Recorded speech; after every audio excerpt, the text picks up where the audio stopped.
Qualité des services de santé Ontario joue un rôle majeur dans l'amélioration continue de la qualité de la prestation des soins de santé dans la province de l'Ontario.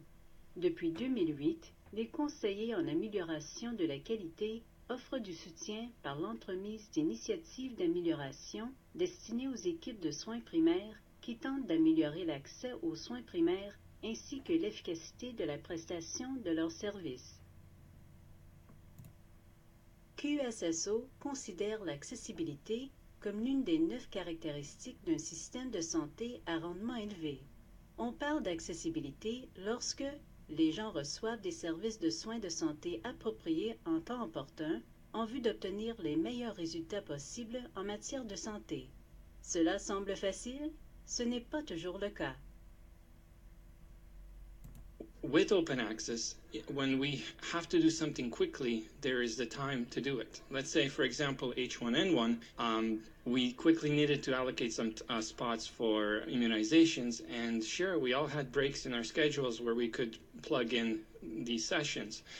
The other thing is if a meeting comes up that was not planned, it's easier to slot that into an open access spot than to cancel 4 or 5 patients. So I find that there's less cancellations, more accomplishment in regards to, which equals more productivity on the end of the day. Il s'avère que les délais sont assez courants au sein de notre système. Les délais au sein du système de santé surviennent à tous les niveaux et sont en fait devenus la norme. Il y a des délais pour accéder à un fournisseur de soins primaires, pour passer des examens médicaux et pour consulter des spécialistes. Les délais créent de l'insatisfaction chez les patients, chez les employés qui doivent composer avec les retards et les patients frustrés, ainsi que chez les fournisseurs de soins comme nous, qui sont surchargés et subissent la pression et qui ne font qu'essayer de suivre le rythme tout en voyant plus de patients et en accomplissant plus de tâches. Les délais sont également coûteux. Il y a le tourbillon associé au système, le temps, le stress et le gaspillage, puis il y a des données probantes qui indiquent que ces facteurs peuvent entraîner de mauvais résultats cliniques. Les délais ne sont pas attribuables à une personne en particulier. Ils ne sont pas causés par un fournisseur ou un cabinet donné. Les délais sont le résultat d'un système qui les tolère. Nous pouvons choisir d'évoluer vers un système qui permet aux patients de consulter leur fournisseur de soins au moment qui leur convient, en nous écartant du modèle de prise de rendez-vous traditionnel pour adopter un modèle à accès ouvert. Our patients at first, when we first started the open access, kept saying they won the lottery. They got to see their doctor that day, they won the lottery. Pensez à comment les choses vont dans votre cabinet. Combien de temps les patients doivent-ils attendre avant de pouvoir vous consulter ou consulter l'un des fournisseurs avec lesquels vous travaillez? Faites-vous face à l'une des situations mentionnées? La mise en œuvre des principes d'accès ouvert peut s'avérer avantageuse.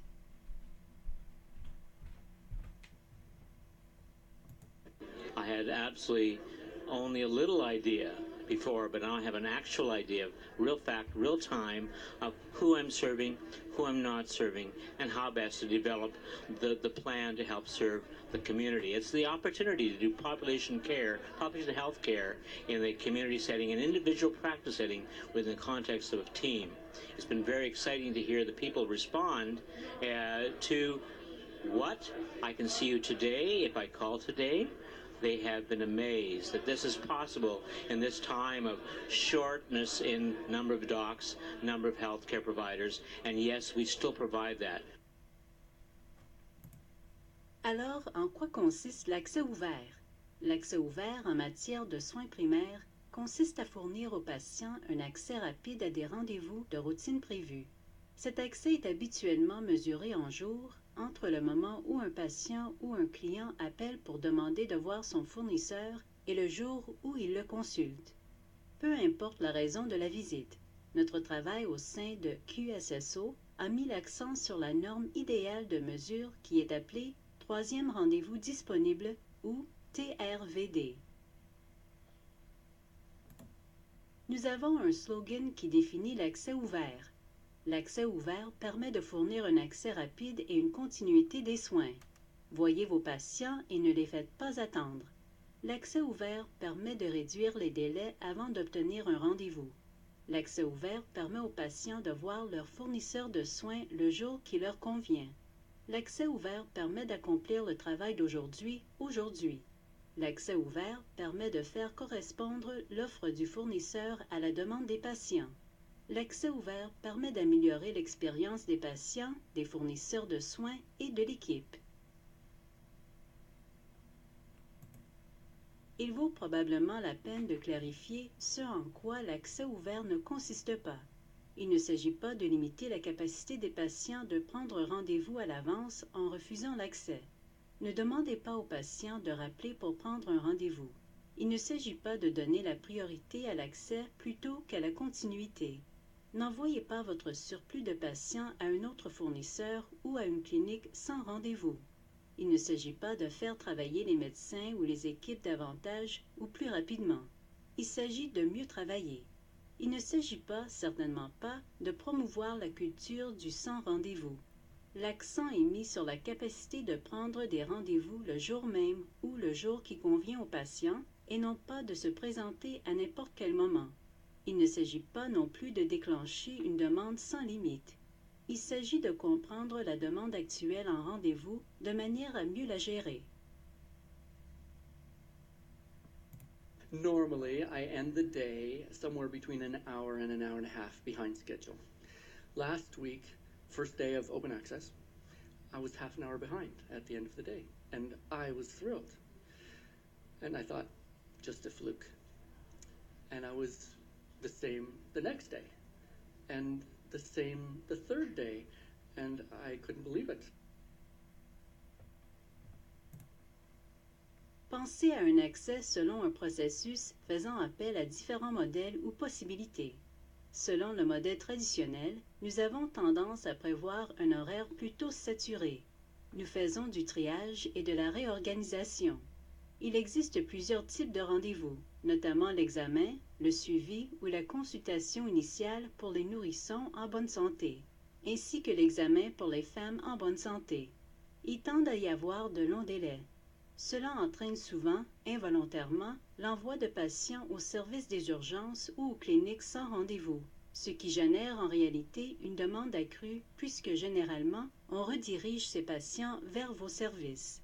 Essentiellement, on semble remettre le travail d'aujourd'hui à demain et même à plus tard. Les gens parlent aussi du modèle semi-ouvert. Ce modèle établit au moins une certaine distinction entre les visites urgentes et les visites de routine. Vous devez tenter de prédire la demande de soins urgents et réserver des plages horaires pour répondre à cette demande. Avec ce modèle, une partie du travail d'aujourd'hui est effectuée aujourd'hui, mais une partie demeure reportée à plus tard.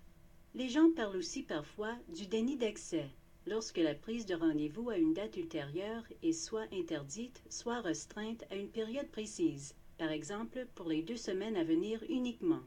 On tente ici de protéger les plages horaires ouvertes. Ce modèle ne permet pas de prévoir des délais raisonnables, par exemple pour la prise de rendez-vous à l'avance pour les patients qui ont besoin d'interprètes ou les patients atteints d'une maladie chronique, ou pour respecter les préférences des clients ou des patients. Selon le modèle à accès ouvert, vous visez surtout à accomplir le travail d'aujourd'hui, aujourd'hui, tout comme le travail de la semaine pendant la dite semaine.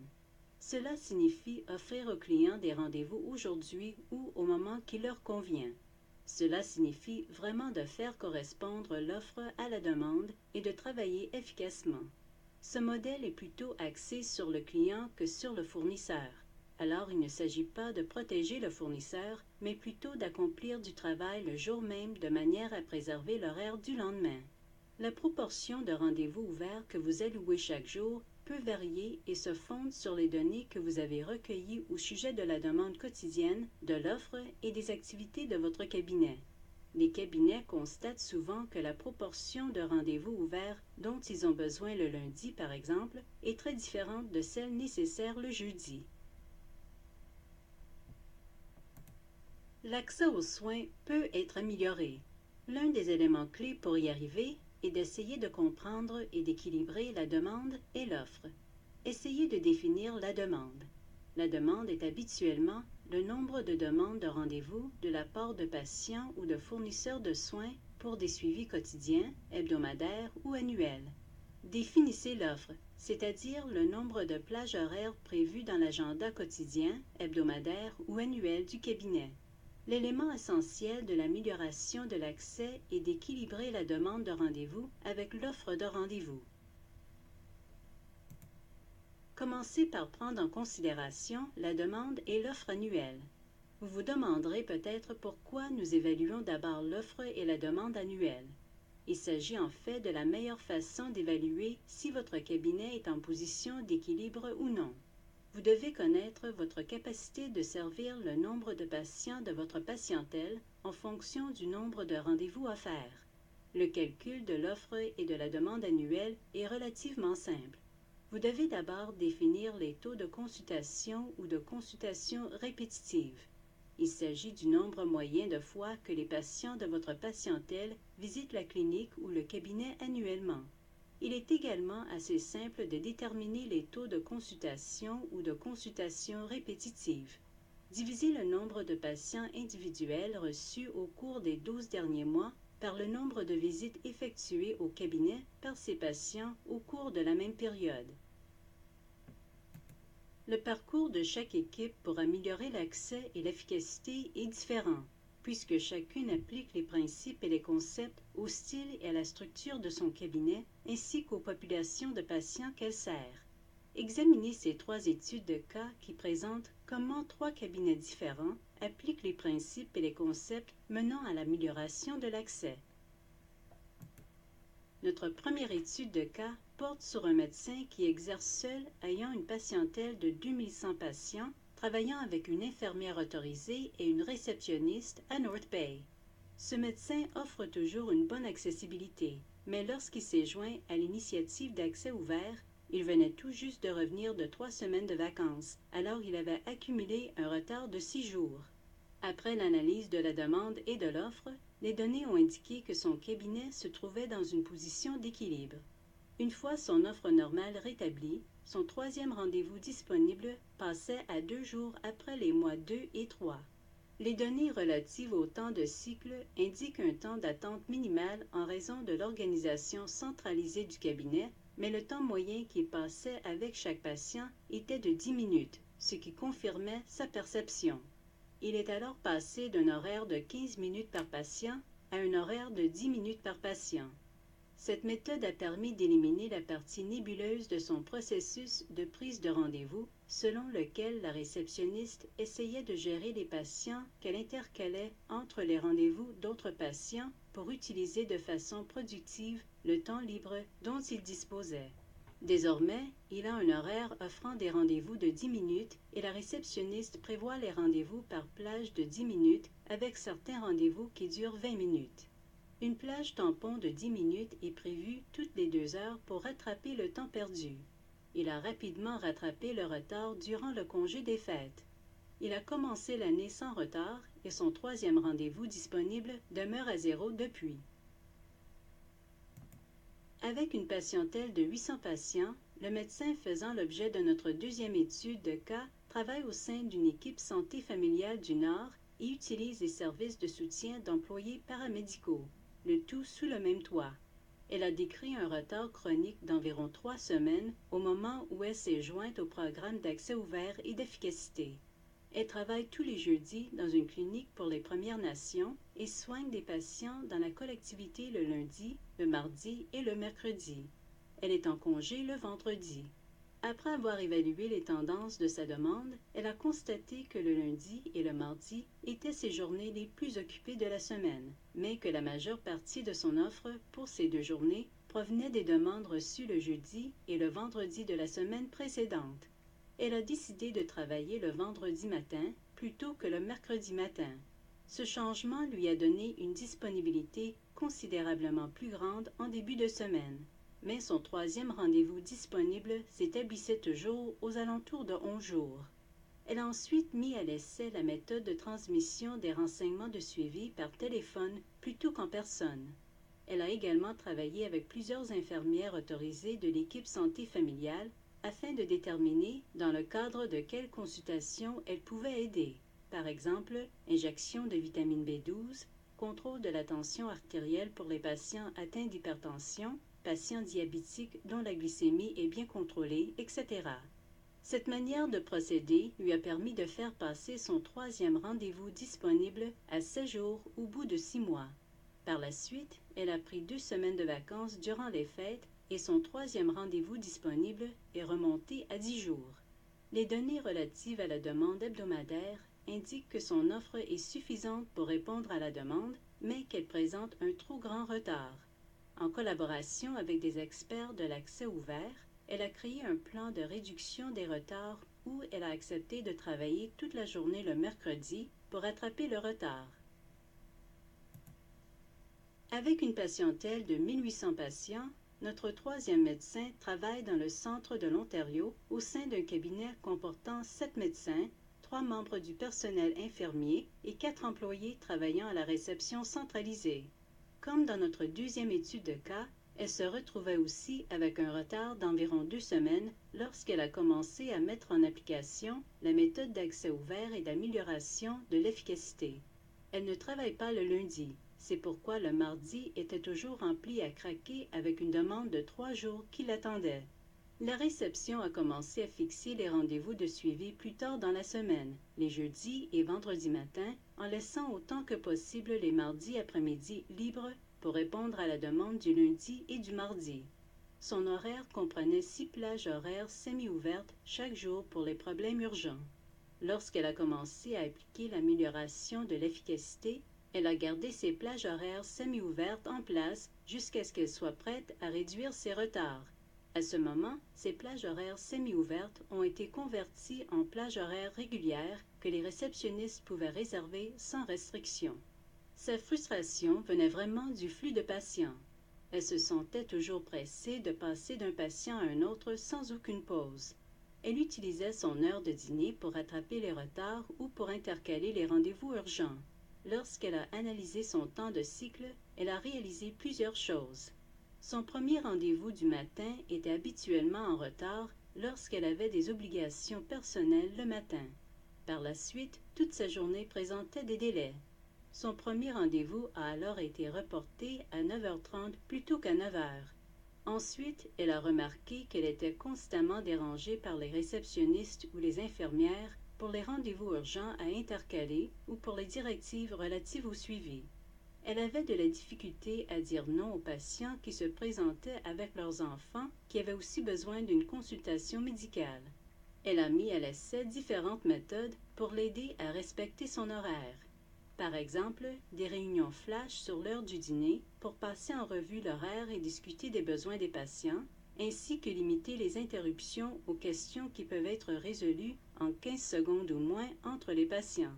Elle a aussi relevé les récidivistes, c'est-à-dire les personnes qui se présentaient avec plusieurs membres de leur famille, et a donc prévu plus de temps pour leur rendez-vous. Lorsque les réceptionnistes fixaient un rendez-vous urgent pour un patient, elles consultaient l'horaire ultérieur pour vérifier si ces patients avaient déjà un autre rendez-vous de prévu. Si c'était le cas, le médecin s'occupait du problème urgent ainsi que des autres problèmes dans le cadre du même rendez-vous, de manière à récupérer une plage horaire ultérieure. Par exemple, si John avait un rendez-vous pour un problème urgent et avait déjà un rendez-vous de prévu 2 semaines plus tard pour un suivi relatif à son diabète, ce suivi était fait avec la permission de John durant le même rendez-vous. Au bout de 6 mois, elle était convaincue que sa demande et son offre étaient en équilibre et elle s'est engagée à tranquillement rattraper le retard sur une période de 3 mois en travaillant 2 heures de plus par semaine. Encore une fois, alors que le parcours de chaque équipe pour améliorer l'accès et l'efficacité est différent, ces études de cas illustrent qu'il est possible d'appliquer les principes et les concepts à différents styles et structures de cabinet ainsi qu'aux populations de patients afin d'améliorer l'accès. We found that one of the docs had gone on a sabbatical for about 6 months. She came back, and with the open access in full swing, she noticed such a difference. The patients were happier, The appointments were far more productive because the fact is that the patients came in with not a list of things, but they had one item that they had to deal with, at which point then the physician had more time to basically discuss other things as pertaining to prevention and getting them on board for that too. So it's been very, very, very positive. La méthode a beaucoup à offrir, tant pour vous que pour vos patients. Les équipes constatent que leurs patients sont plus satisfaits des soins qu'ils reçoivent. Les patients obtiennent un accès rapide à leur propre fournisseur de soins. Par ailleurs, votre personnel et vous-même serez plus satisfaits. Cette méthode réduit le besoin de triage, de remaniement des horaires et de confirmation des rendez-vous. Les choses sont plus prévisibles et plus faciles à gérer en matière d'horaire. Les patients ont une liste de problèmes plus courte. Ils n'attendent pas pour consulter, ils n'accumulent pas les problèmes. On a l'impression que vous êtes à jour. L'équipe est davantage en mesure d'organiser ses processus de soins et de fournir une continuité des soins lorsqu'elle accomplit le travail d'aujourd'hui, aujourd'hui. En fin de compte, la méthode permet de diminuer les coûts pour le système de santé. Une réduction des patients qui ne se présentent pas à leur rendez-vous, une diminution des visites inutiles aux urgences et une amélioration de la continuité signifie également moins de tourbillons au sein du système, tourbillon qui fait tourner les patients continuellement en rond. This was quite an amazing change. I've gone from patients waiting a number of weeks, sometimes even months, to see me, to being able to see them almost as soon as their problems come up, and obviously getting these things seen, treated, diagnosed as soon as possible makes a big difference. So even this morning I had a mom who brought in her 13-year-old daughter who hadn't been feeling well for just a few weeks, and looks like this girl unfortunately is going to develop diabetes, but that's someone that we were able to see right away, and we were able to get her into the system and seen quickly. I mean, almost every day I come across a patient that has benefited from being able to get in to see me so quickly. The other advantage of open access, as I've discovered, is my patients are much happier, and as a byproduct, I'm much happier. So this was an insight. Apparently happy patients make happy doctors, and not the other way as we used to think maybe. And certainly my colleagues have seen me a lot happier, and many of them have been inspired by that, and they're thinking about switching to open access. Some already have, so we're studying to spread that across the group. Je ne vais pas vous raconter d'histoire. Il y a des défis et des obstacles à relever en cours de route. Prendre des mesures sera essentiel. On ne peut pas améliorer ce que l'on ne peut pas mesurer. Quelqu'un au sein de l'équipe doit examiner les données et faire les calculs relatifs à la demande et à l'offre. Vous devez encourager votre personnel à s'engager. Les gens réagissent mieux lorsqu'ils participent au changement. Essayez d'impliquer autant de membres du personnel du cabinet qui prendront part à ce processus que vous le pouvez. Pour bien des gens, les changements sont difficiles. C'est une bonne idée d'élaborer une stratégie. Vous pouvez vous imaginer que ce n'est pas tout le monde dans le cabinet qui verra la nécessité de ce changement. Il est important d'élaborer un plan qui tient compte de la viabilité. Il ne s'agit pas d'une mesure ponctuelle. Il faut essayer de faire quelque chose qui sera viable, car c'est souvent à ce niveau que les améliorations échouent. On a toujours tendance à essayer de revenir à l'ancienne façon de faire les choses. Alors il faut élaborer des stratégies pour soutenir et propager le changement. It took a lot of energy and a lot of hard work by the receptionist to sell it, let's say. But once it was sold in a very positive, flexible way, the patients seemed to cotton onto it very well. And our whole clinic is open access. Once these two physicians that started the process sort of proved to everyone else that it wasn't such a bad thing, that it was very successful, it seemed like everybody else jumped on board. La communauté du programme d'accès ouvert et d'efficacité du site MacHealth est un groupe de fournisseurs de soins primaires et d'experts de l'accès ouvert axés sur l'amélioration, ayant un but commun, qui tirent profit de leurs connaissances et de leur expertise et les approfondissent en interagissant de manière continue. En collaborant, les communautés soutiennent l'exploration de démarches et de solutions innovatrices menant à de réelles améliorations. L'ensemble des programmes d'accès ouvert du site MacHealth comporte quelques éléments principaux. Il y a la page d'accueil du programme. Il s'agit de la première page qui s'affiche lorsque vous accédez à ce cours. La page comporte le menu du programme, d'où vous pouvez accéder aux applications et aux éléments connexes. Nous avons aussi un blog.